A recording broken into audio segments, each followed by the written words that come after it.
এই বন্ধুরা, আবার নতুন একটা রেসিপির সাথে আজকে আপনাদের সাথে দেখা হয়ে গেল। রেসিপির নাম হলো বাফেলো চিকেন। অ্যামেজিং একটা স্টার্টার রেসিপি আপনাদের সাথে শেয়ার করব আজকে। এটা বাড়িতে অবশ্যই বানিয়ে দেখবেন। একেবারে জুসি এবং টেন্ডার চিকেন আপনাদের সাথে শেয়ার করছি। আসুন চটপট দেখি না এটার জন্য কি কি উপকরণ লাগছে এবং মেথডের দিকে। নিয়ে নিয়েছি আমি উইথ বোন উইংস উইথ স্কিন। ঠিক আছে, এই যে একেবারে উইথ স্কিন কিন্তু আমি এখানে চিকেনের পিসগুলো উইং পিস নিয়ে নিয়েছি। ম্যারিনেশন করব এটাকে। সল্ট একবারে আন্দাজ মতো সল্ট দিয়ে দেব, সামান্য পরিমাণ কাশ্মীরি রেড চিলি পাউডার। এটা কিন্তু খুব স্পাইসি হবে এবং চটপাটা একটা রেসিপি হবে এবং এয়ার ফ্রায়ার রেসিপি। এটা কিন্তু আজকে আপনাদের সাথে শেয়ার করব এয়ার ফ্রায়ার রেসিপি। দিয়ে দিলাম এখানে 1 to 2 টিএসপির মতো অনিয়ন পাউডার। তবে আপনাদের যদি অনিয়ন পাউডার না থাকে তাহলে আপনারা কিন্তু অনিয়নের পেস্টও ইউজ করতে পারেন। দিয়ে দিলাম আন্দাজ মতো গোলমরিচের গুঁড়ো। ভিনিগার এখানে 1 টিএসপি আমি অ্যাড করব। এবার আমি এখানে যেহেতু একটা স্পাইসি চিকেন আজকে স্টার্টারে তৈরি হচ্ছে, তার জন্য এখানে রেড চিলি সস ইউজ করছি, রেড চিলি সস। তবে আপনাদের কাছে যদি গ্রিন চিলি সস থাকে, যেটা অ্যাভেলেবেল থাকবে সেটাই দিতে পারেন। টমেটো কেচাপ দিয়ে দিচ্ছি মোটামুটি 1 টেবিল চামচের মতো। একটু মিষ্টি মিষ্টি হবে আর খুব একটু স্পাইসি হবে, ভালো মতোই স্পাইসি হবে। এবং 1 টিএসপি এখানে আমি অরিগ্যানো পাউডার দিয়ে দিয়েছি এবং গোলমরিচের গুঁড়ো অ্যাড করলাম আমি আরও সামান্য কিছুটা। এটা ভীষণ চটপাটা একটা রেসিপি, বাড়িতে এটা অবশ্যই ট্রাই করে দেখবেন এবং আমাকে থ্যাংক ইউ অবশ্যই মনে মনে জানাবেন যে এটা এতটা টেস্টি হবে। এখানে মোটামুটি 1 টেবিল চামচের মতো এখানে আমুলের বাটার ইউজ করেছি এবং সামান্য পরিমাণ জল, মোটামুটি 4 থেকে 5 টেবিল চামচের মতো এখানে আমি জল দিয়ে দিয়েছি, নর্মাল রুম টেম্পারেচার জল। এখানে জল দেওয়ার কারণটা আপনাদের সাথে শেয়ার করি, সেটা হলো এটা কিন্তু ভীষণ জুসি এবং একটা রসালো রেসিপি। এটা কিন্তু হালকা একটু গ্রেভি, কিন্তু আবার গ্রেভি নয়, জাস্ট জলটা অবশ্যই অ্যাড করতে হবে, তাহলে কিন্তু একদম মার্কেট স্টাইলের মতোই, বাজারের স্টাইলেই কিন্তু বাফেলো চিকেন রেডি হয়ে যাবে।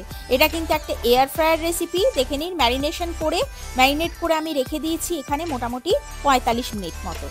এই যে আমি দেখুন একটা অ্যালুমিনিয়ামের লাইনার পেপার নিয়ে নিয়েছি। লাইনার পেপারের মধ্যে এখানে আমি চিকেনগুলো রেখে দিয়েছি। 205 ডিগ্রিতে আমি 4 মিনিট মোটামুটি প্রিহিট করে নিয়েছি এয়ার ফ্রায়ারেতে।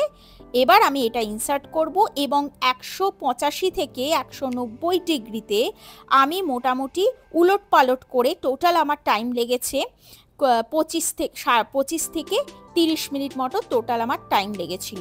কারণ এটা একটু ড্রাই হবে, আবার একটুখানি হালকা টেন্ডার হবে, মানে একটু হালকা রসালো থাকবে চিকেনটা। অ্যামেজিং। দেখুন আমার কিছুক্ষণ হওয়ার পর, মোটামুটি 15 মিনিট হওয়ার পর আমি কিন্তু চিকেনটাকে এইভাবে এয়ার ফ্রায়ার থেকে বের করে আমি কিন্তু উল্টিয়ে পাল্টিয়ে নিয়েছি, তাতে করে সমস্ত জায়গায় কিন্তু ইভেন বেক হবে। এই যে দেখুন মোটামুটি আমার 20 থেকে 25 মিনিট লেগেছে।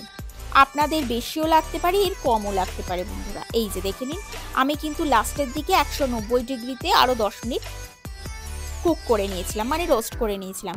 টোটাল আমার লেগেছিল মোটামুটি 30 মিনিটস মতো। রেসিপিটা ভালো লাগলে অবশ্যই প্লিজ একটা লাইক এবং সাবস্ক্রাইব করে দেবেন। দেখুন কতটা টেন্ডার এবং জুসি হয়েছে চিকেনটা। দেখুন হালকা কিন্তু মানে খুব সুন্দর, মানে মাউথ মেল্টিং একটা chicken, buffalo chicken ready and served. এর সাথে আমি কিন্তু ডিপ হিসাবে পরিবেশন করেছি sweet and sir hot garlic sauce. এটাও কিন্তু হোমমেড। আমি পারলে অবশ্যই রেসিপিটা একদিন আপনাদের সাথে শেয়ার করে দেব। রেসিপি ভালো লাগলে প্লিজ লাইক এবং একটা সাবস্ক্রাইব করে দেবেন এবং বেল আইকনটা ক্লিক করতে কিন্তু ভুলবেন না, নিত্য নতুন রেসিপি যেন চটজলদি আপনারা শেয়ার করার সাথে সাথেই নোটিফিকেশনটা পেয়ে যান। এই যে দেখে নিন, আরও নিত্য নতুন রেসিপি খুব তাড়াতাড়ি আসছে আপনাদের কাছে এবং প্রচুর ভালোবাসা পাচ্ছি এই রকম স্টার্টার এবং আরও নিত্য নতুন রেসিপিজের সাথে কিন্তু আপনাদের সাথে খুব তাড়াতাড়ি আবার দেখা হয়ে যাবে। রমা কেক অ্যান্ড চকো চ্যানেলটিকে অবশ্যই একটা সাবস্ক্রাইব করে দেবেন। দেখে নিন আমি কিন্তু ওপর থেকে স্প্রিঙ্কল করেছি স্প্রিং অনিয়নের গ্রিন পার্ট দিয়ে। এটা কিন্তু অপশনাল, চাইলে দিতেও পারেন, নাও দিতে পারেন। এটা amazing recipe with sweet garlic সসের সাথে সার্ভ করেছি। টাটা বাই বাই, সবাই ভালো থাকবেন, সুস্থ থাকবেন।